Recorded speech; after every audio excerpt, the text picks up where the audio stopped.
We have someone wondering what would be a potential career path in food security for someone with a law degree?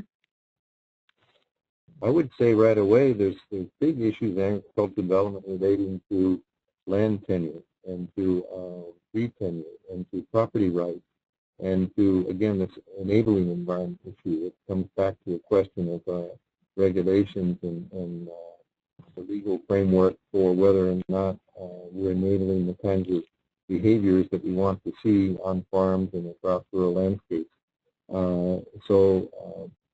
We've just been working on a report that includes a property rights specialist who has a degree in law, and myself as a forestry ecologist and others that are thinking about, how can we move forward in doing more sustainable land management, particularly conservation of forest cover and doing climate change that way. But it's tied up directly also with the security issues and what the livelihood.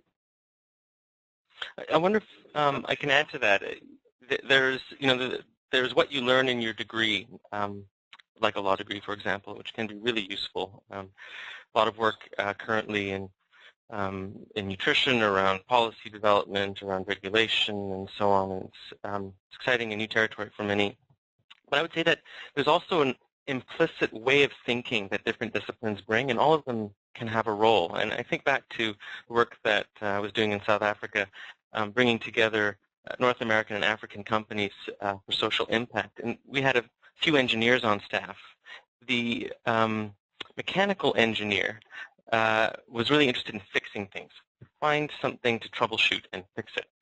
The chemical engineer couldn't really operate unless they had a sense of the bigger picture. They were very process-oriented and really good at managing process. And I would say that particularly people with law degrees and language students as well have a really excellent analytical capacity. And it's that analytical capacity that one might take for granted, but it really isn't as widespread as one would hope. And I think that's a kind of a way of thinking that